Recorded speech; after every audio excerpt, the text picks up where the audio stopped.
either that you're a victim, or you're unlovable, or you're broken, or you have anger and rage. I wish I could say that, I got mature at 38 years old and I realized I carry a lot of emotional and mental baggage and it's not serving me in my relationships and it's not serving me in my life. I'm like, what the heck? Why did you finally come in? It got bad enough. Changing what you're doing, but it's also changing the identity and the beliefs. And correct me if I'm wrong, that's also what ties into flip the switch. That's exactly it. Because at some point, you have to flip the switch in your life and stop being a victim.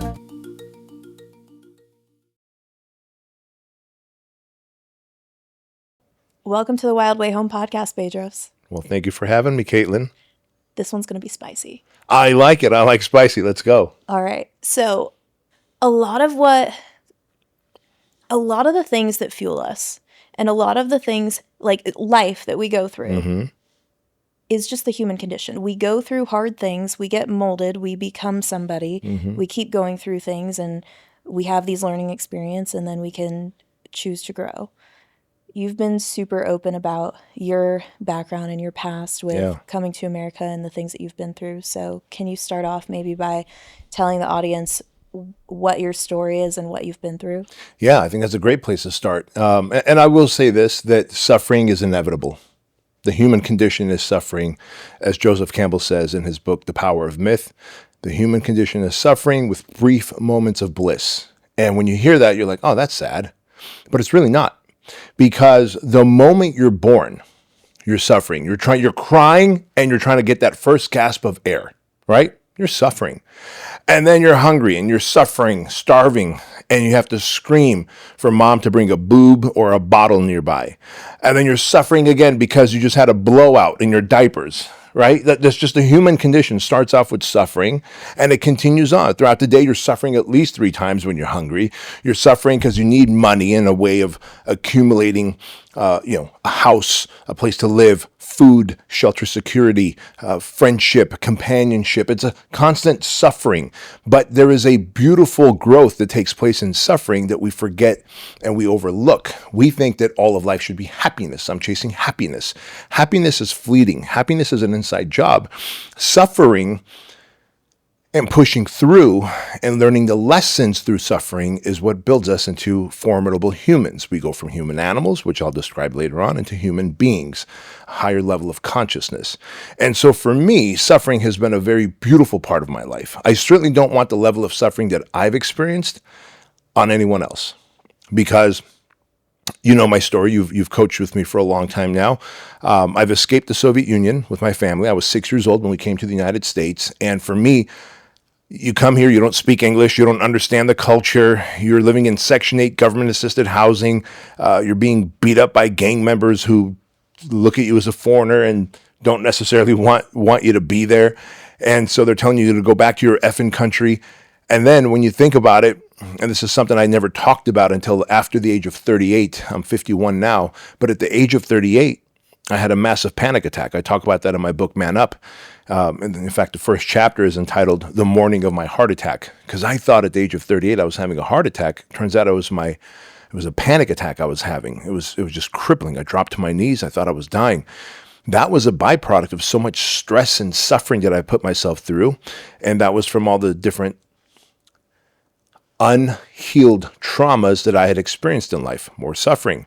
Because before ever coming to the United States and escaping and coming here, and then getting bullied and beat up and, being called a foreigner and told to go back to my own country, between the ages of 4 and 6, I was molested by 2 older boys. And so I was a little boy who, as little boys, you look up to your dad, you look up to your older brother, you look up to the older boys in the community. And these 2 older boys took advantage of that and molested me. And I put that far away in my head, boxed it up, never to think about again, never talked about it with anybody. And at age 38, it reared its ugly head when I was going through one of the most painful times in my life in growing my franchise, Fit Body Boot Camp. And, I'd refinanced our house and I'd maxed out credit cards and I'm, just in debt to my eyeballs. And it's usually in that moment of when you're so overwhelmed with everything, when you're trying to grow and do something massive and big and impactful, that your hidden demons come out. And for me, it was that. It showed up as a massive panic attack. And I went to the doctor because I thought I was having a heart attack. So the next morning I go to the doctor after this panic attack and I'm like, hey, I think I had a heart attack yesterday, but then it kind of washed away off of me. And I went to work because I had a lot of shit to do. But here I am today because I think I should be here. And you got to tell me, like, did I have a heart attack? They do the whole EKG test, stress test and all that. And he goes, well, you didn't have a heart attack. He goes, are you stressed out? And I was like, yeah, I'm absolutely stressed out, man. My home has been refinanced. Credit cards are maxed out. I certainly don't want to end up moving out with my family and living with my parents in Anaheim. I'm a grown-ass man. I've got a family. And he goes, yeah, you had a panic attack. I was like, shoot, that was the worst feeling ever. And he put me on Xanax, right? He's a doctor. He did what doctors do. Typically, he put me on Xanax. 4 days into being on Xanax, I realized, well, okay, I'm not feeling any sense of stress or anxiety, but I'm also not sensing any desire to work, get anything done, be creative. And so I called the doctor up. I'm like, look, do you have another drug you can put me on? Because this makes me sleepy. It makes me lethargic. It makes me uncreative. He says, no, anything else I put you on is going to give you the same effect. I said, well, what's my solution? I can't be on this. I need to be working. And he said, well, have you tried talk therapy? Are you open to it? I said, talk therapy, that's for broken people, right? Keep in mind, I had multiple levels of abuse in my family, right? My dad, who I love to death, he's 91 years old. He beat the crap out of me. I was molested as a kid in Armenia by two older boys. I come to the United States at the age of 6, and I'm bullied by gang members in the apartment complexes we lived in. You could layer and make like a 7-layer dip with the ways that I've been traumatized. But I told my doctor, wait, I'm not broken. Therapy is for broken people. I'm fine, exactly. He goes, well, look, a good therapist can give you some tools to cope with your anxiety. I was like, okay, fine.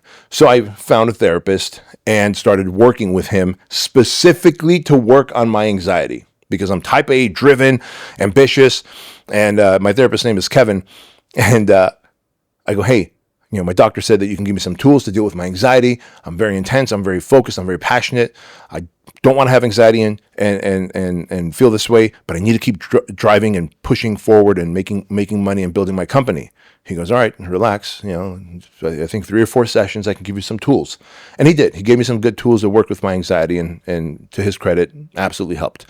Things like, anxiety is anticipation of future pain. To understand that if you're experiencing anxiety, odds are you have some unfinished business or things you don't want to address, and you're just anticipating that future pain, like the other shoe's going to fall off and they're going to have to deal with it. So when you initially went into therapy, it was like, I just need to snuff out these symptoms. That's it. And I'm just going to keep living life as I am and just keep pushing through. Yes. And Caitlin, here's the crazy part. This guy, Kevin Downing, he was so sneaky in the best possible way.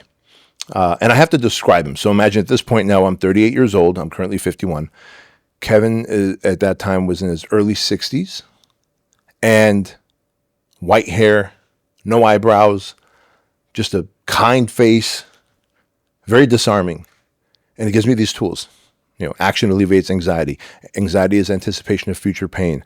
If you're having any feeling of anxiety, you're probably in your state of halt, hungry, angry, lonely, tired, right? HALT. It's an acronym, hungry, angry, lonely, tired. And so he gives me all these tools. And by the 4th session, he goes, so how are you feeling? I'm like, dude, anytime I'm feeling any sense of anxiety, I'm like, all right, what do I need to address? What do I need to talk about? I start taking action towards it. And then I go through my HALT checklist. Am I hungry? Am I angry? Am I lonely? Am I tired? And then I fix that instead of avoiding it and just constantly working. He goes, good for you. So good. Yeah, right? And so I'm signing the credit card slip on my way out. And he goes, hey, is there anything else you need to talk about? Otherwise, our job here is done. I'm like, no, there's nothing else I need to talk about. And he goes, well, what about your family? Everyone has family issues, like mom and dad issues. I'm like, Kevin, I've told you I'm Armenian. We came from a Soviet Union. My dad, all the other kids in the neighborhood, they would get put on restriction. But my dad, he never put me on restriction. He would just beat the shit out of me. In fact, he called it the 5 brothers, right? He goes, you want the 5 brothers? You want the 5 brothers? And he whacked me across the face and started beating me until my mom would jump between us. My dad was a pretty angry communist. I love him to pieces. I've forgiven him. We have a great relationship now. He's 91 years old. But that was the norm for you. That was the norm for me. So I'm like, Kevin, no big deal, right? The beatings were fine. Quite honestly, I felt bad for my friends who were on restriction. What do you mean you can't come out and play with our G.I. Joes? You can't watch television. You can't hang out with your buddies. That's abuse. And I remember asking one of my American friends when I was a kid, your mom or dad can't just hit you a few times and then you can come out and play? And they're like, no, dude, that's abuse. I was like, oh shit. Okay, right? So like, I'm a Sudden foreigner. pattern interrupt. Yeah, massive, right? And so Kevin's like, wait. Your dad beat you and you don't think like that left any trauma? I'm like, Kevin, compared to what happened to me as a kid in Armenia, the beatings my dad gave me were nothing. Why I threw that out to him, I still don't have any true reasons why, other than I think in those 4 weeks, he built such great rapport with me and trust that I felt like I can throw out a little nugget to him. I felt safe as I think about it now. And so he goes, wait a minute, something happened to you in Armenia, worse than the beatings that your dad gave you? And I just started bawling and crying. And that was the beginning of 15 more months of weekly work with Kevin to go through the shit, the pain, the suffering, the sexual abuse, the how I felt, shame, rage, confusion, unlovable, broken. Imagine going through your adult life, almost 40 years old, with shame, rage, confusion, feeling unlovable and broken. How in the world can you build an empire? How in the world can you serve humanity? How in the world do you think you're not going to hit a glass ceiling and sabotage yourself every time you start experiencing success when you don't feel lovable and you feel broken, right? That is the human condition. Well, and that's so many layers deep. You thought, I'm fine. I'm pushing through. I don't have anything wrong with me. Yeah, and there was absolutely everything wrong with me, but I say it that way because I remember also telling Kevin on that day that he asked me when I started bawling, I go, Kevin, what happened to that little boy, I've dealt with. He goes, can you say what happened to me, I've coped with? And I couldn't say what happened to me. I had to say what happened to that little boy. And Kevin made it very clear. He goes, listen, that's not a healthy way of saying it. What you're doing is you're separating yourself from your inner child. Can you say what happened to me? And I was like, no, I can't. I can't. I don't want to own that abuse. But in reality, we have to own it. We have to have awareness of it. And then we have to start healing because of it.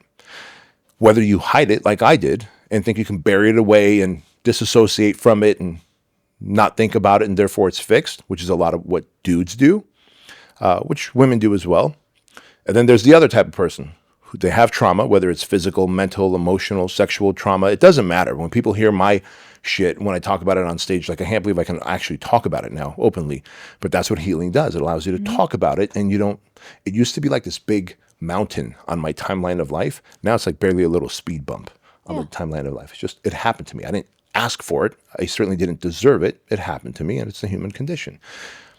But when people hear me talk about the sexual abuse that I experienced, they go, oh man, I'm so sorry for you because, I only had physical abuse, or I just was neglected and cussed at by my mom and dad who are narcissists. And I have to stop them and I tell them a quote that Kevin told me. It doesn't matter if you've been sexually, physically, mentally, or emotionally abused. The same part of your brain lights up in a CAT scan. The fight or flight system lights up like a Christmas tree for people like me, for people like us probably, right? And 1 out of every 4 people have been sexually abused. 1 out of every 3 people have been physically or emotionally abused. The abuse doesn't matter. How you respond moving forward to life. You walk around thinking either that you're a victim or you're unlovable or you're broken or you have anger and rage and you have a chip on your shoulder or 100%. Yeah. And how do you get into a relationship that's loving when you don't feel safe? How do you have a business partnership and wonder if, hey, is my business partner trying to take advantage of me? How do you start experiencing success and be able to enjoy it when you don't feel like you're worthy of that joy? So you do subconscious things to erode that and self-sabotage yourself. All the fucking time. Yeah. And I was in that boat. And then all of a sudden, after the age of 38, I was freed from that. And it took 15 months of healing, the hardest work I've ever done. Harder than building muscle, harder than jujitsu, harder than any marathon I've run, harder than anything, because you're taking these boxes out and dusting them off and opening them up, these wounds, and you're looking at them for what they are, the stories that you've told yourself, the identity that you've taken on, and the lies that you've had to tell yourself just to cope with it. Never mind the vices that you had to experience, alcohol, drugs, pornography, whatever the things were that had to shut it down. Yeah, to try and cope with it, Like it's so unfortunate and it doesn't have to be that way. There's so many rabbit holes to go down from this. So most people, so like what has worked until now will keep working. That's what the mind tells us. And so we keep reaching for the same things. We keep pushing through because we're not broken. So we keep going. Yeah. The pattern interrupt is so scary because it's the unknown. Like the mind clings to this pattern has protected me over and over, whether it's pushing through, whether it's like in my case, it was shrinking. In your case, it was like thinking that you were fine and not acknowledging all of the trauma that you had been through. Yeah. And it's like the mind calibrates for survival and safety. It doesn't calibrate for happiness and for 10 years from now. It's in this moment. Yeah. So with your story, you just kind of kept pushing on, and humans have this incredible capacity to compartmentalize. And so we can just keep going. We can push things down. We can lock it in that vault, never fucking look at it until we break. So you make a good point, right? Because we will limp through life emotionally and do nothing about it because in the moment, we can push through and survive and move on. But we don't think about the 5 years or 10 years, like you said. And I'll give you a great example of that. Back in 2003, I tore my ACL playing volleyball. Got an ACL reconstruction. You being a physical therapist, you'll appreciate and understand this. Went to the physical therapist after the surgery. He's putting me through the range of motion, having me do the exercises, putting on the electrical stimulation, all that stuff. And I don't know, maybe 6, 7, 8 weeks out, his name is Pat. And as I'm leaving his physical therapy office, I realize I'm limping. Well, I realize that because as I'm about to hit the door and walk out of his physical therapy office, Pat yells, "Hey, Bedros." And I turn around, he goes, "Stop limping." Because in that time, because of the pain, when that brace came off, when I would limp, it would hurt less. And so my body started to take on that pattern. Now, I looked at it as, I didn't even realize I was limping. It just was. And it hurt less when I limped. But the physical therapy had helped me enough where if I didn't limp, I'd be fine. But because I'd adapted myself to that pattern, he would have to yell at me like, "Dude, you don't have to limp anymore. That's such a good analogy. Your knee is fine." Yet what we do in life is we don't have a very specific visual cue. Like no one can look at you and be like, "Oh, poor kid, you've got emotional trauma. You've got mental trauma. Bedros, you've got sexual trauma. Like, you should get that fixed through a physical therapist, also known as a psychologist, right? An emotional therapist, a psychologist." Like, oh shit, you're right. So when there's a physical limp, an expert or a friend can see and be like, "Hey, are you okay? You're limping." You're like, "Oh shit, I am? Yeah, well, you know what? Let me straighten that out. You're right. My knee surgery, like that was weeks ago and I'm fine. It's just a pattern that I've taken on to protect myself." We take on these patterns emotionally and mentally to protect ourselves.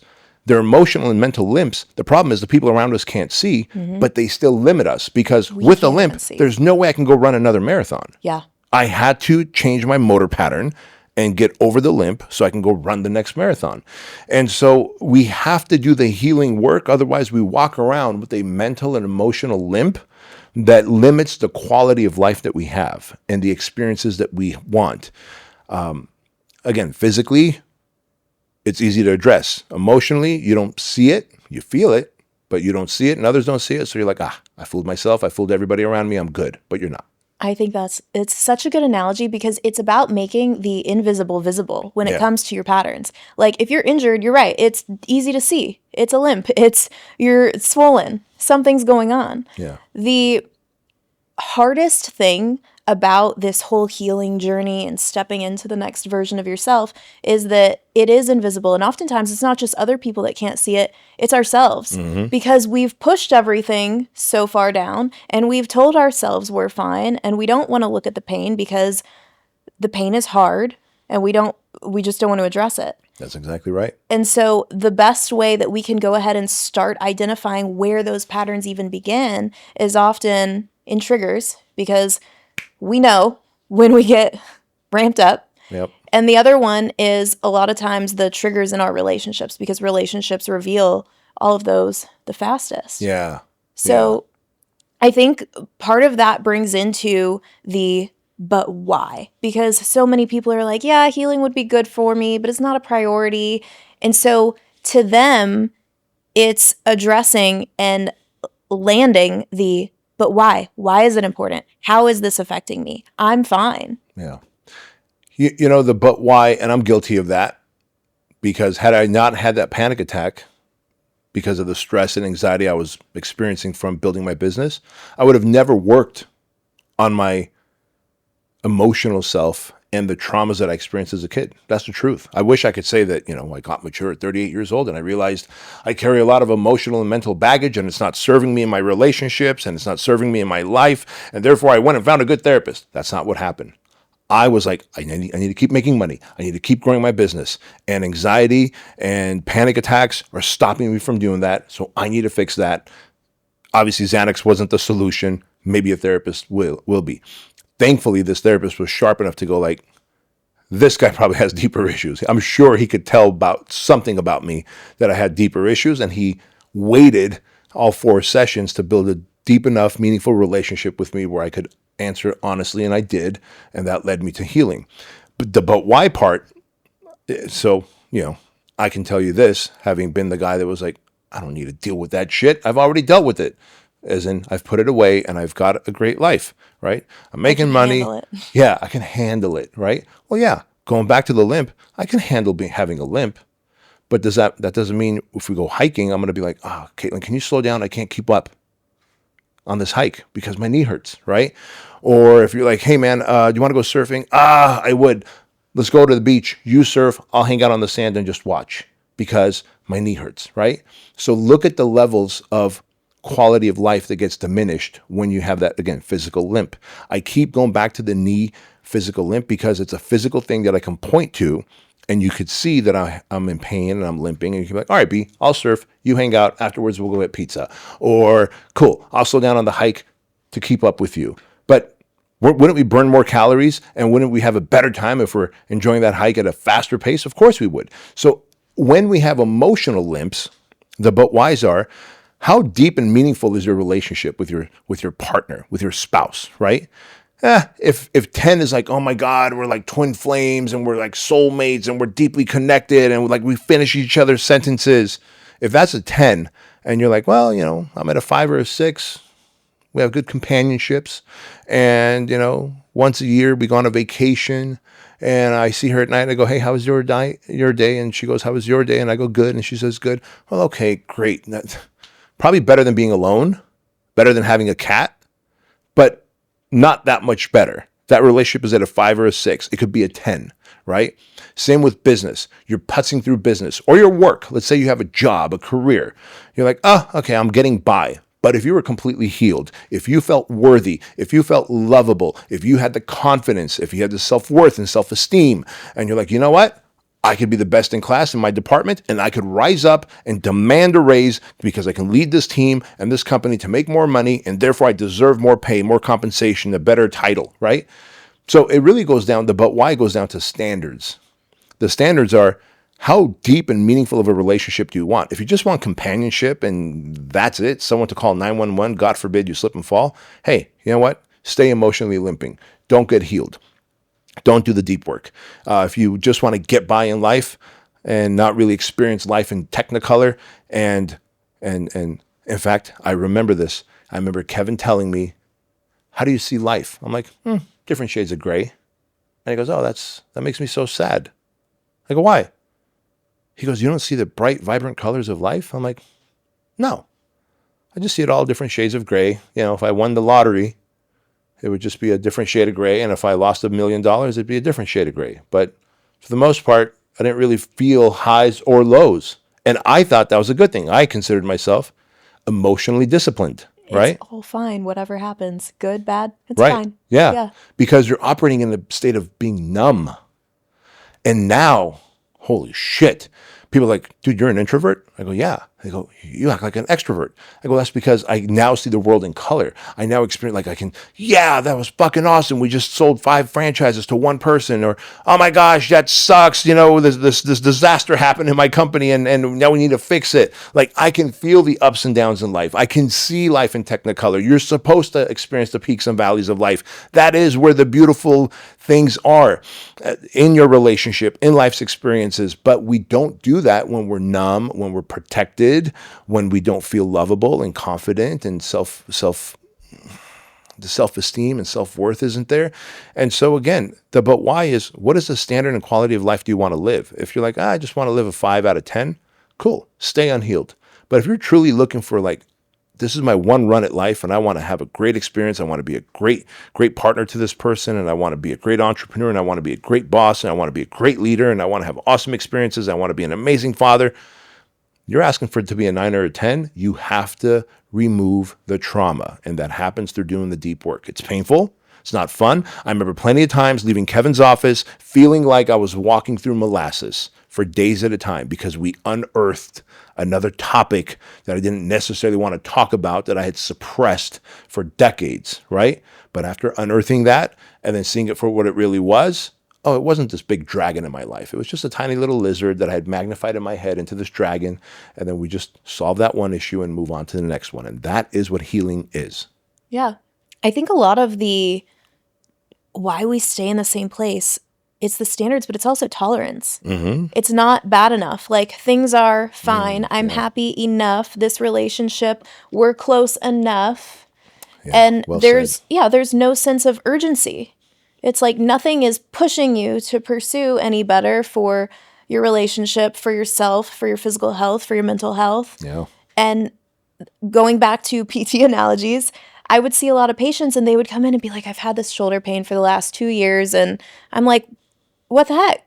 Why did you finally come in? It got bad enough. Yeah. And so that's when we move. That's when we start making changes, is when something becomes painful enough. And when it comes to these patterns, it becomes painful enough in a relationship. Maybe you reach the point where there's this ultimatum or there's this really big fight, and it's either we got to fix this or there's no going back. Yeah. Or maybe in a career, it's I'm so unhappy with where I am and I'm not making enough money. And you get to this point where you're like, I'm either going to go broke or I got to go for it.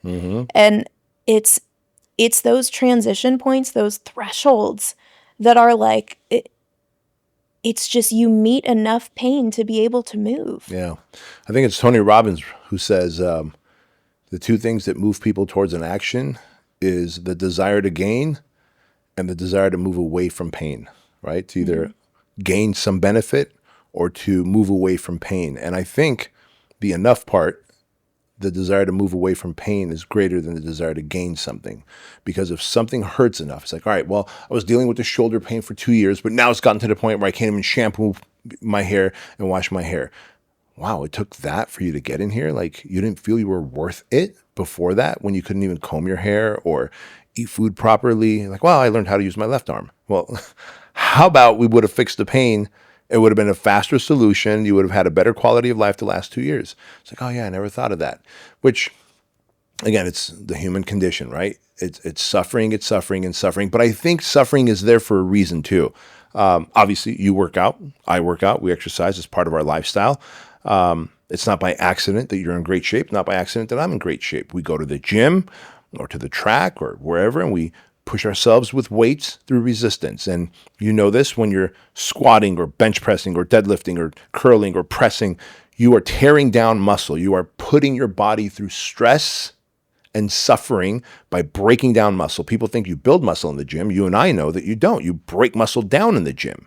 And then the therapy happens afterwards in recovery, when we eat right and we rest and we eat high protein meals. We bring in the amino acids to rebuild those muscles bigger and stronger. Well, if we know that we need resistance and pain and that lactic acid burn and the tearing down of muscle so that we can rebuild our body stronger, faster, more cardiovascular endurance, we run faster on the treadmill, etc. It sucks. We sweat. My legs are burning. My lungs are burning. But I know there's a positive outcome on the other side of it.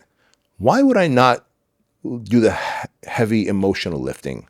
Why would I not go and work with a therapist who would essentially be the equivalent of a personal trainer at a gym? Because while I know my body, I don't know my mind and psyche, but a personal trainer for the human psyche does, a therapist, a psychologist. And they can be like, oh, hey, we're about to do some suffering here. The suffering of life is the resistance we need to build us into the best version of ourselves. And that therapist is going to help walk you through those sets and reps, for lack of a better explanation. But for some reason, we're willing to beat ourselves up in the gym and eat right and suffer through. Hey, I know. I want pizza, but I'm going to eat broccoli and chicken because I like having my abs. Okay, you're willing to suffer that way, but you're not willing to suffer and go through the pain of healing so that you could be a better spouse, a better business partner, a better father, a better human. Like, make that make sense. Yeah. I think a lot of it is the short-term gratification or the short-term avoidance of the pain, knowing that you're going to have to address a lot of the things that you really don't want to. Yeah, yeah. But then once you start addressing it, that it's like going down this rabbit hole and you just keep going further, because once you start getting those little nuggets showing that, wow, things are changing in a really good way. I'm doing this better. My relationship is better. I'm taking more chances. I'm making more money. The positive reinforcement then continues pushing you in that direction. But it's the beginning of any journey, whether it's fitness or working on yourself, that's the hardest. It's getting your shoes on and getting out the door. Yeah. Yeah, you nailed it. The beginning of any journey. Because I used to be a fat kid. Growing up, I was a fat kid throughout elementary school and high school. And I got no attention whatsoever. And no girls wanted to date me. And I didn't go to the prom and blah, blah, blah, blah, blah. And I was like, you know what? I'm sick and tired of this. I'm going to get in shape. And so I talked to one of the high school football players who happened to be in my science class. And that's the only reason we were friends, because he would never be friends with me if we weren't like science partners. And I was like, dude, you're in great shape. How do I lose the flub and build muscle? He's like, oh, dude, I'll teach you how to eat, and I'll take you to the school gym, and you can work out. It was scary walking into that school gym. These guys are like grunting and clanging and banging and smashing weights. And then I remember he, like all young men, he puts me under the barbell on a bench press. Caitlin, this is embarrassing to tell you this. There was no weights on the bar. And you know this, when you first touch a barbell, you don't have proprioception and balance. And the bar weighs 45 pounds. And I'm like, whoa, trying to push it up and sloppily bring it back down. And he's laughing, not like he's laughing at me, but we're young men. And he's like, dude, look at that guy. He's got 3 plates on there, 3 45s on each side. And he's 315, right? Boom, boom, boom, repping him out. I was like, holy shit, I'll never get there. The hardest thing was every day walking into the school gym with him, one of the best football players. But and we're like, hey, Dave, what's going on? They're high-fiving him, fist bumping him. And then they look at me and like, who's this guy with the tits that can't even like lift the bar, right? And, I look like Bambi when I'm trying to curl. And that's because it was hard in the beginning. And I would get so sore. And I was like, Dave, I'm sore everywhere. When I think it hurts. Why are we back in the gym? He's like, because you got to work out a different body part today. I'm like, but when I do this, it hurts. And then now my body will never get that sore again. I can walk into any gym across the world and get under a squat rack, get on top of a barbell and deadlift. And I don't feel any level of intimidation. The hardest part is the beginning. And the same thing was with my therapy. Talking to Kevin, he was like, hey, what happened? Can you tell me what happened? And I would just shake my head, but then I wouldn't say anything. He goes, was it sexual abuse? And I would shake my head. I couldn't even say that I was molested. He goes, were you raped? I go, shook my head, no. Were you molested? Shook my head, yes. I regressed down to the 4-year-old again as a grown man. Yeah. Because it was so hard to have those words come out of my mouth, because if they did, then it becomes real, right? Now I could sit here and say, look, I was molested by 2 older boys when I was a young boy, and it's unfortunate, but that's what happened. I did nothing to deserve that. Shame on them. It was a rite of passage for young men to look up to young boys, to look up to older boys, and they took advantage of that very special thing, and shame on them. But back then I felt like I did something wrong, that I violated something. And so then you start carrying the weight of that and the guilt and the shame. And it was so hard the beginning month or two talking about that stuff with Kevin. And then after a while, just every Monday at 5:30 p.m., I'd show up to his office, plop down on the couch. Sometimes the couch was still warm from the last patient that he had on the couch. Oh, that's kind of weird. And I'd kind of scooch over to the other side where it's not as warm and funky. And, all right, Kevin, let's go. He's like, oh, well, here's where we left off, And it was just, there was no more small talk to get into the conversation like there was the first month or two. There's a lot of small talk. That 1-hour session, 30 minutes of it was actual therapy. The first 30 minutes of it was me dodging the questions and trying to make small talk. Then it got to the point where I would just pop down on the couch and let it rip, Kevin. The faster I heal, the less I have to be here. Well, you got the proprioception. You started lifting heavier. Yeah. It's the same thing. Yeah. You've been in the gym enough. All right, now we're moving. Yeah. And I think the thing that is so scary about the start of the journey is we look up at it like it's this huge looming mountain. Yeah. And then we also have those deep beliefs of I'm not enough. Yeah. And that's the thing that gets in our heads because we see this journey. We also compare ourselves to everybody else that's in the gym. He looks like he's been lifting for a long time. She looks super unfit. You look at all these people who have done all of these healing, or maybe you hear the voices of all the people that have told you that you're not enough or all the things that are wrong with you. Yep. And then you're like, how am I going to get up this mountain? How could I possibly get up this mountain? But then it's the reframe, and you realize that when you start doing it, whether it's that journey or whether it's building the business or whether it's taking a really big risk and changing your life, like making audacious pivots, it's not figuring out the whole picture. It's not scaling the whole mountain. It's taking the next fucking step. That's it. That's it. Which is funny because in business, I learned this early on because I had a mentor named Jim Franco. And I was like, oh, Jim Franco. So we created this software called High Tech Trainer. It was like online workouts back in 2003, 2002, 2003, workouts on a Palm Pilot before the iPhone was ever created. And I was like, oh my God, I want like 10,000 gyms across the country to have this. And, members will take the Palm Pilot and put themselves through a workout. Personal trainers will be obsolete after that, blah, blah, blah. Like how many dollars do you think we'll make? How many millions do you think we'll make, Jim? He's like, can you just get it into one health club? I was like, wait.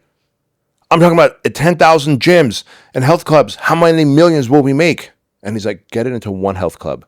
And then he taught me really well. He goes, hey, you ever drive in the fog? And I said, yeah. He goes, no, you can't see the light, the street light coming up, but because it's the road that you're familiar with, that there's a street light there. But as you get closer in the fog, the street light begins to appear. He goes, same thing with the staircase, right? You know that at some point you're going to get up to your room, but there's so many steps that you have to take.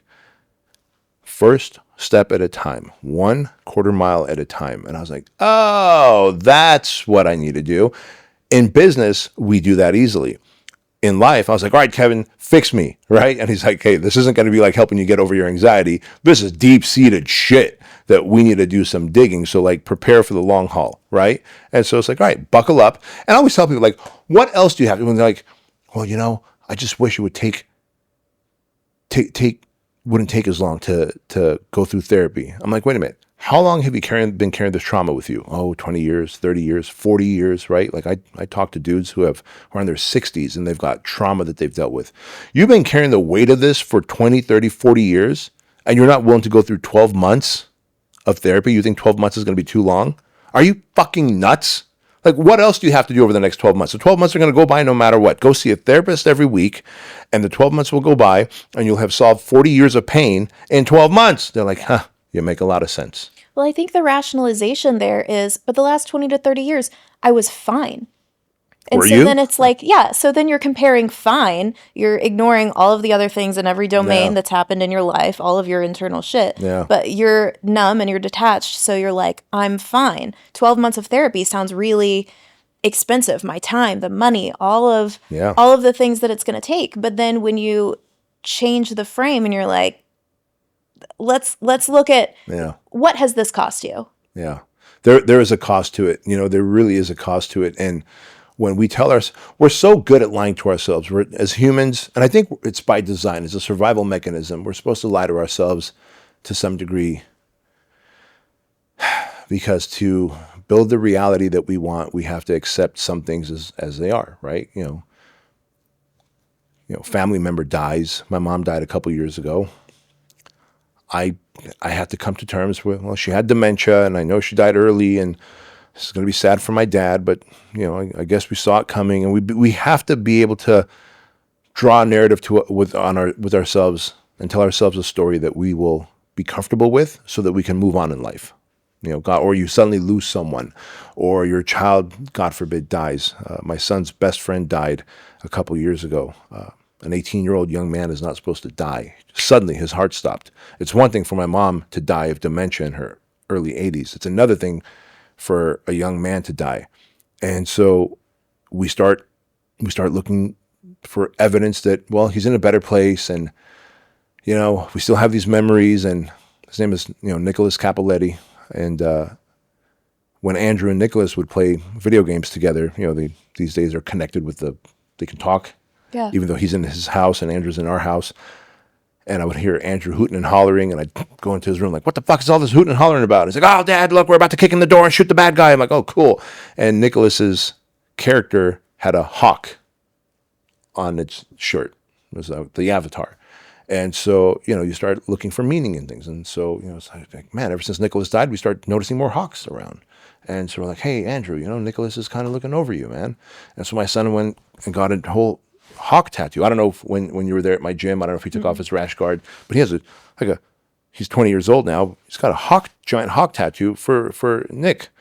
And but you start looking for meaning in things, and you start telling yourself stories, because how else do you move on as someone living, right? Yeah. And so we're so good at lying to ourselves, telling ourselves stories to be able to heal, not even heal, to be able to cope and move on. But that doesn't mean that you're living a life of meaning. Like, I had to pull Andrew aside one day and be like, hey, buddy, it's okay to cry. Like, I was falling apart, and when my mom died, like, it's okay to cry. It's okay to feel sad. It's okay to be angry that Cap's dead. And finally, it took a year for him to break down. I share that with you because until then, he was like, well, if I ignore it, it'll go away. If I just work out hard, it'll go away. If I get the tattoo of a hawk, he lives in my memory, it'll go away. No, sometimes you have to grieve, and you have to be angry, and you have to be sad, and you have to say, that's not fucking fair that my best friend since we were puppies died. We have to do that same work and grieving, and I grieve for the little Bedros who experienced that. I didn't deserve that. And I had to disassociate each time they were doing that to me. I grieve for that little dude. We push off the grief so often. We push it off. For what? And then someone comes up to you and goes, hey, Bedros, how are you? Is everything okay? And you're like, why? Something's not right? What do you mean? We get so angry and defensive because we always have this, like, we're on edge, right? And then we go to, and then because the whispers come when we're quiet. And I realized with Kevin, he's like, Bedros, how many businesses do you have? It seems like every month you tell me about a new business that you have. I'm like, Kevin, I've got 7 businesses, and 6 of them create recurring income, and this one makes 9 figures, and this one makes 8 figures, and we just launched that one. It's a supplement company, and we're gonna make 7 figures in the shortest amount of time. And he just leans back and starts laughing. He's like, wow, you really know how to shield yourself, huh? I go, what do you mean? Oof, exactly. He goes, sometimes you build muscle to be able to protect yourself, to be able to protect little Bedros. And I look around like, fuck, I'm 230 pounds of muscle. He goes, other times we make a lot of money because money also helps us shield and protect ourselves. I was like, shit. And he goes, sometimes we get tattoos to make ourselves look more aggressive. And I'm tatted up all over. And he goes, Dr. Van Bezel wrote a whole book on this. And he hands me the book, The Body Keeps the Score. Mm-hmm. And literally, the dude talks about it like how money creates insulation and gives you a sense of control and power, and being big and strong, right? So adult me is not about to get molested. Yet, to protect my inner child, instead of healing, I'm like, if I just get big and strong and get tattoos, and it's not a conscious thought, but subconsciously I did all these things. And the guy talks about it in the chapter. I'm like, oh my God, it's like he wrote about me. And Kevin's laughing. He goes, I can't tell you how many dudes like you I've had sitting there. He goes, cops and warfighters and firefighters and entrepreneurs just like you. They did that to try and cope and deal with what happened to them as a child instead of the healing work. Now you're here ready to do the healing work. And so we'll tell ourselves stories like I'm a big, strong guy and nothing can stop me, and I know how to lift, and I know combatives and boxing and jujitsu, and okay. Or you could also heal on top of all that and really be a decent human being and not have to lean on vices and alcohol and weed to be able to escape and evade and soothe yourself from all this nonsense, the garble that ends up, happening in your head. Yeah, it's a combination of all the patterns and the stories that we tell ourselves that add up over time. Mm-hmm. So, for instance, with a lot of those patterns, we literally build our lives compensating for our voids that happened when we were little. So one of my things that I finally came to terms with was I was trying to earn love, and I was trying to continuously perform and set the next goal and achieve and achieve and achieve, because that was how I thought I could get worth. But then every time I would hit the goal, I would be like, I thought I would feel more fulfilled. I don't feel right. this didn't feel how I thought I would. So then I would set a bigger one. Right. And then I just kept going and going and going. And it was never enough. Crazy. And when you realize that, it has nothing to do with setting the goals. It's about addressing all of the underlying shit and the stories that we've told ourselves and the internal logic that we've made true. Like, you have to earn love. Your worth is based on what you do. Yeah. Performance. And the stories that we tell ourselves, I'll never forget. There was so I grew up and there was a lot of chaos and there was a lot of yelling. And I grew up saying I don't do well with conflict. And so I would get very upset anytime even a disagreement would come up in my relationships because I didn't know how to handle it. And so I remember there was a guy I was dating at this time, and we were in the driveway. We got into a disagreement, and I started to get kind of frazzled and upset because I didn't know what to do. And I said, please just remember I got yelled at a lot and I don't do well with conflict and all of these things. And he stopped me and he said, Caitlin, you have been telling yourself that story for 15 years. How long are you going to keep repeating it? And that was a pattern disrupt for me because I was like, oh shit. No. I don't have to sit in that story. I'm not always going to be Caitlin who identifies with, I'm really bad at conflict and this is how I grew up and I'm broken and all of these things. Like, I can fix it. Yeah. I'm actually very good now in conflict. I'm emotionally intelligent. I'm okay with disagreeing. I'm okay with being wrong. Oh. And I mean, I have my things to work on, but like you can let go of those stories, and holding on to them are the things that hurt us so much. That's exactly it. Because when we hold on to those stories, what ends up happening is we go through life looking for evidence to reinforce those stories and develop an identity of, I don't do well with conflict. I don't do well with disagreements. I get triggered easily. Well, okay, unless we bubble wrap Caitlin and set her in the corner and feed you every couple of hours and water you and pump your little stomach and then clean you up when you have to go potty, like, we can't do that. The human condition is Caitlin has to go out and interact with people, and there will be conflict, a guy honking his horn, or someone at Starbucks being rude, or someone sending you a message and saying that post you put up really triggered me, and there's conflict resolution that has to take place. And so it's like, all right, or we can cut the bubble wrap off and empower ourselves through healing and developing these skill sets that we didn't necessarily have and go like, you know what? I'm a formidable adult. I can actually eat on my own and drink on my own and clean myself up. And you know what? If there's conflict or whatever, I can either flip the guy off behind me or I could just ignore him and drive off. But either way, there's conflict resolution and I don't have to just shrivel up and die. And that is an empowering feeling, isn't it? Yeah. And it changes the identity. And then it becomes, oh, wow, I'm so proud of myself. Yeah. Not, Caitlin's not enough. Yeah. It's such a massive shift. Mm-hmm. So I'm curious, what are some of the stories that you told yourself when you had come from Armenia, when you had your dad beating you? Like, what were the stories that you told yourself that you clung onto that you had to let go of? So for me, the stories were based around being unworthy, like not being worthy of love, because like you, I felt like I had to perform to have love and safety, right? So if I could, after school, if my mom could take me to my dad's little tailor shop and I could sell ties and socks and shirts, because it's a little men's tailor shop, and he also had a little retail shop up front. At the age of 10 or 11, I was like a little salesman because I had figured out that if I can make my dad happy, I get positive reinforcement from him. So my self-worth was directly tied to my performance at the tailor shop. And so I remember, his customers going, oh, how cute.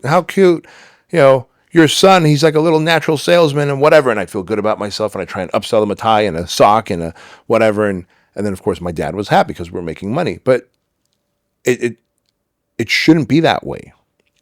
I don't necessarily, when Andrew and Chloe were puppies, now Chloe's 18 and Andrew's 20, but when they were little kids, 8, 9, 10, 11 years old, they didn't need to perform to acquire my love and unconditional care. That was just a standard that was set. That was a safety that I'd set for them. Because I had learned that love does not need to be performative, right? Safety does not need to be performative. And so for me, that was one story I told myself. Another story I told myself was, well, I want to be rich. I want to be successful, but I wasn't born here. I'm blue collar. I'm an immigrant. I'm a foreigner. I don't belong. They've told me many a times to go back to my own country. They said, your mom and dad are stealing our great jobs. And I remember thinking, like, my dad pumps gas. He works as a busboy at a pizzeria, and he delivered newspapers in the middle of the night. He had 3 shitty jobs when he came to America. Like, what exactly is my dad taking away from you, right? And I was like, oh, maybe that's what us foreigners are supposed to do, be blue collar and just get by. One of the things my dad would say in Armenian, it doesn't translate well in English, but I'll do my best, is that we would run out of money before we run out of month. And that's because he only could make so much money under the table. And even though we lived in Section 8 housing where we had subsidized rent, we still would run out of money before we ran out of month. And so it's like, all right, well, I need to pay the rent fee. And then we could either pay for electricity or gas, but we can't pay for both. And so sometimes my dad would choose to not pay for the electric bills because we could always walk around with candles, but we needed gas to cook food and stuff. And so my mentality was that I'm blue collar and I'm always supposed to be broke. That was a story I told myself. Yet I wanted to be rich. So talk about 2 conflicting ideologies. I would see rich people as I grew up and started working out in public gyms, and then I became a personal trainer. Unbeknownst to me, when you're a one-on-one personal trainer, your personal training clients who are paying the gym $400, $500, $600 a month to work out with you, they're rich, they're affluent. And just by accident, this guy who had told himself the story of, I'm blue collar, I'm an immigrant, I'm always supposed to be broke, but because I got in shape and got certified as a personal trainer, started working at a big box gym, LA Fitness in La Habra, California, and I realized all my personal training clients have money. They all drive nice cars. I see them parking like Mercedes and BMWs, and Jim Franco had a beautiful Cadillac Escalade, and it's champagne colored. And then one day he drives with a classic car, and then the third time he shows up with this classic BMW. I'm like, Jim, how many cars do you have? He goes, 5. I go, man, I've got this beat up 79 Toyota pickup that is questionable if it's going to start every morning. He goes, well, you make enough money, you can buy as many cars as you want. I was like, cool. So I wanted to be rich like them, but the story I kept telling myself was, I'm blue collar, I'm broke, I'm supposed to be broke because I'm an immigrant. And so when you feel that love is conditional and it's based on performance, acceptance is conditional based on performance, that we run out of money before we run out of month because we're foreigners and immigrants, we just don't understand the American way. And so you just constantly want to make money and you try and do things to make money, but you keep sabotaging yourself. And then I realized, wait a minute, these are stories I'm telling myself based on the experiences that I had as a young man growing up, right? And I don't know, if you look at it this way, if the moment you're born, boom, Caitlin's born and God hands your mom and dad your book of life. It says Caitlin on the front, hands them your book of life with lots of blank pages and a pen. And then because, well, you can't choose what your favorite food is, you're going to eat what they put in front of you as you grow up. So they go, oh, look at that. She likes tomatoes, right? And then they go, oh, she looks great in purple. Purple's going to be her favorite color. And then Caitlin starts walking, and then boom, she stumbles. They go, Caitlin's clumsy.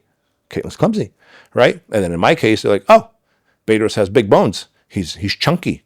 You know who has big bones? Elephants have big bones. Humans don't have big bones. I was a fat kid because they fed me fatty foods. But I grew up thinking, I'm fat, I'm clumsy, I don't remember mathematics well because my mom could tell me like, oh, all of us were bad in math. Your dad was bad in math. I was bad in math.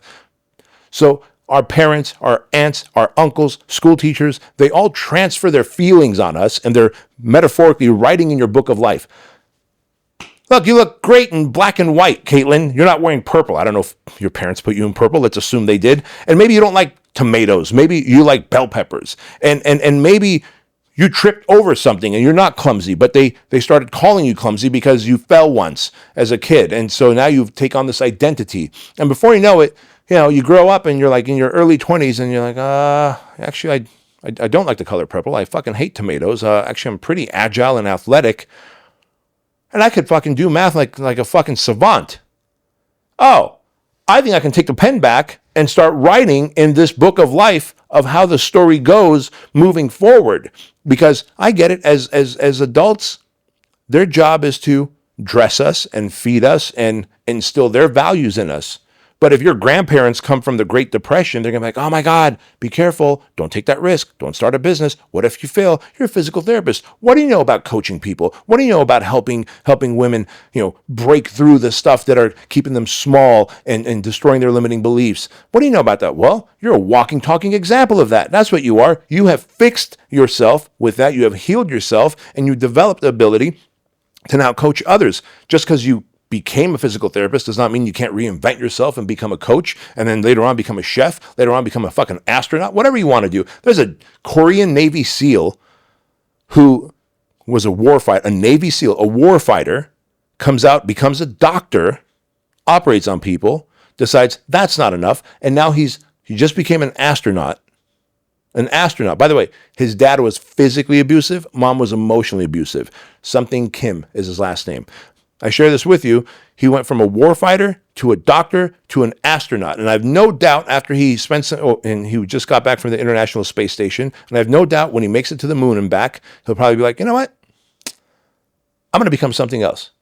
There's a guy who just keeps rewriting the story for himself and reinventing himself as many times as he wants to because the pen is in his hand.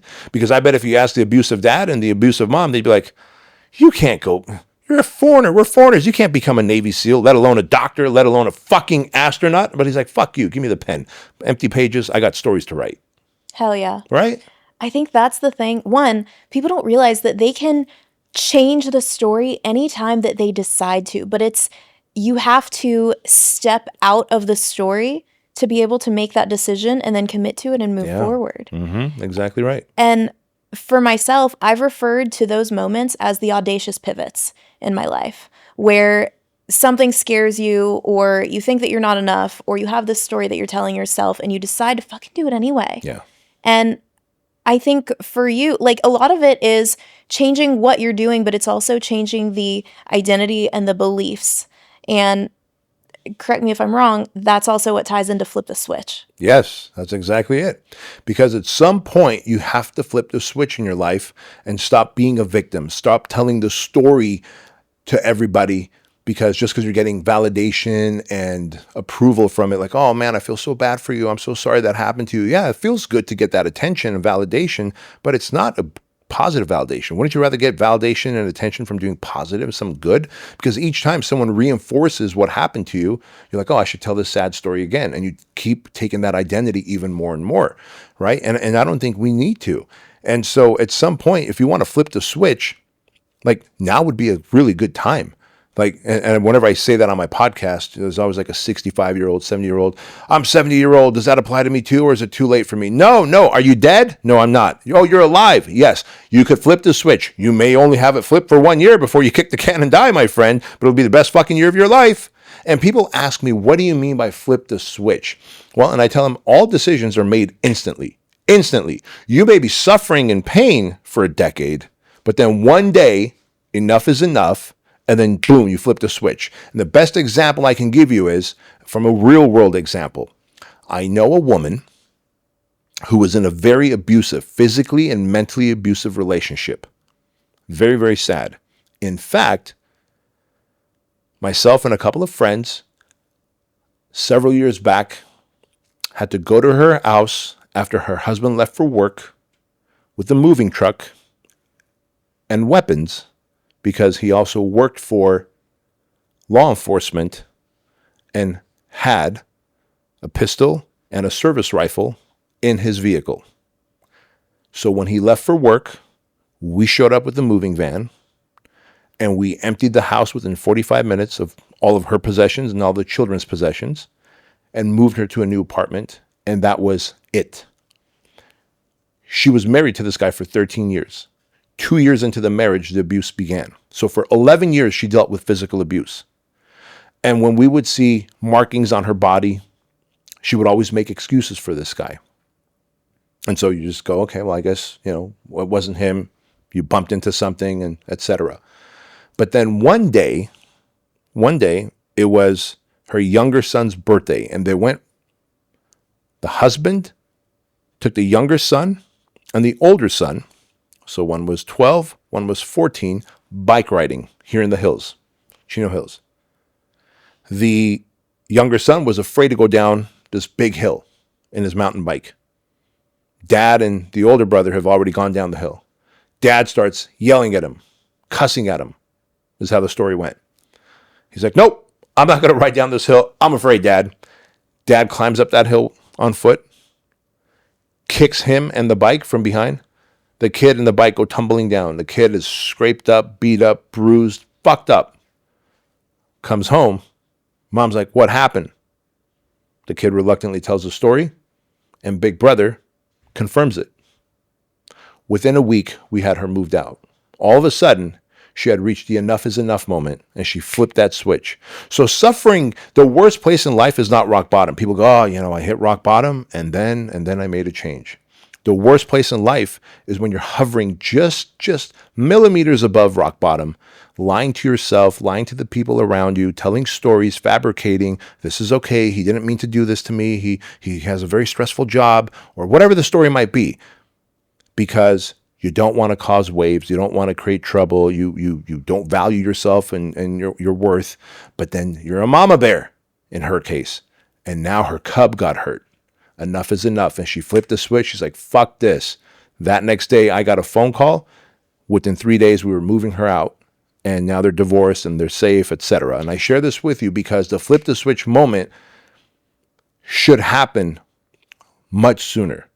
She was worthy of saving herself. She didn't value herself like she did with her cubs, with her babies. And I share that with you because all of us hit that moment where we're like, oh man, it's like 5 years, 10 years, 15 years of suffering, hovering right above rock bottom. It's like, just hit rock bottom, flip the switch, and let's go, man. You got an awesome life to live. You don't have to take this punishment, whether it's through someone else or self-punishment. Yeah. It's not that everything is so happy-go-lucky and dandy. Like, we know, and, you've been considering making changes in whatever situation, and it's just either things aren't bad enough or they haven't tipped the scales, and then it takes one final thing to make that move. Yeah. It's so crazy, right? Because we could suffer for an awfully long time, and then it takes one thing to go, enough is enough. And so I always say, change can take place in an instant if you are willing to flip the switch. It's just, what is it going to take? When is that enough? When are you going to raise your standards high enough to flip that switch? And sometimes people take, a decade or 2 or 3, but I guess better late than never. Yeah, 100%. I think part of it is in finally realizing your self-worth, because a lot of the stories that we tell ourselves that we're afraid to leave the story is because we're not good enough. Yeah. So with the abuse example, I had a situation where I was in a relationship that was not good. It had a lot of really horrendous moments. There were times where I got chased up the stairs. Things got thrown at me. I got called names. But our reference point changes over time. And so then instead of comparing it to maybe the reference point of what I would have tolerated before I get into the relationship, it's, well, this thing happened last week and this isn't as bad. And so the mile marker keeps getting moved. We end up tolerating more, whether it's a relationship, whether it's unhappiness with something that you're doing in your life, whether it's the 5 pounds that you've gained and now you've put on 10 and you're like, well, I was already kind of overweight. Yeah. And the thing that flipped the narrative for me was there was a day in the kitchen.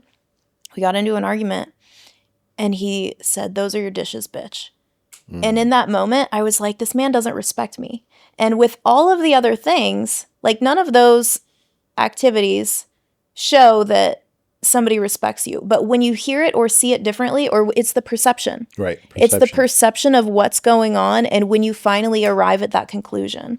And so the point is we don't have to wait for that moment. And I think that's what you're trying to say is, or what you have said is, you can flip the switch when you decide to. Yeah.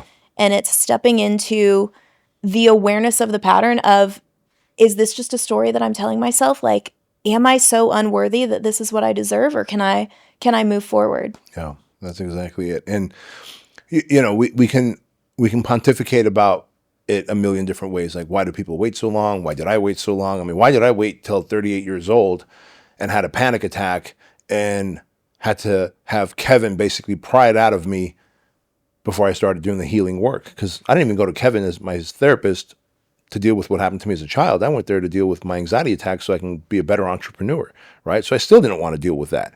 And so the whys I don't necessarily understand, and someone much smarter than me can probably explain why we wait so long. What I can say is it's never too late. Doesn't matter how old you are, doesn't matter what your circumstances are. I've had women tell me, like I've had women join my coaching program and say, I ask them, like, why are you here? Like, why do you want to grow this business bigger? Well, I need to get out of my marriage. It's not a good marriage. I need to get out of my marriage. And for me to be able to afford a house for me and my kids and a livelihood, I have to make more money. I'm like, you said enough. Got it. Like, that's a good why. And so why we wait that long, I don't know. But it's never too late. And short of maybe being, I guess, not even short of that, I'd rather be homeless. Today, if someone, would you rather live unhappy and scared and guarded and jumpy and feel broken and unlovable, or be homeless? I'd rather be homeless. I'd rather be homeless and be healed, because I would figure out happiness versus living scared and unworthy, but outwardly looking like he's a successful guy, inwardly always feeling like the shoe's about to drop. Yeah. You're looking at staying in the matrix versus getting out of it. Correct. Yeah. Yeah. Thank you, Bedros. This has been an incredible episode. I think for a lot of the people who are in that in between and who are just like, there's so much work, I don't know where to start. The mountain is huge.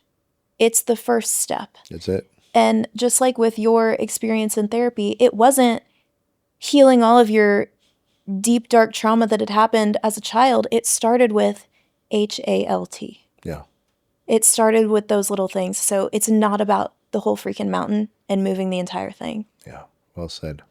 All right. So where is the best place that if anybody wants to connect with you, that they can find you? Yeah. So the best place to find me is either on Instagram at Bedros Keuilian, or they could go on Spotify, on YouTube, and look for the Bedros Keuilian Show, which is my podcast where I look right down the barrel of the camera and just share what's on my heart to help people heal, make money, have meaning, and develop higher levels of self-mastery. Yes. I've worked with Bedros for a long time now. He's a mentor and a friend. And that podcast there's no filter, and it's also some of the most meaningful and deep conversations. Thank you. Thank you for being on the podcast. Appreciate it.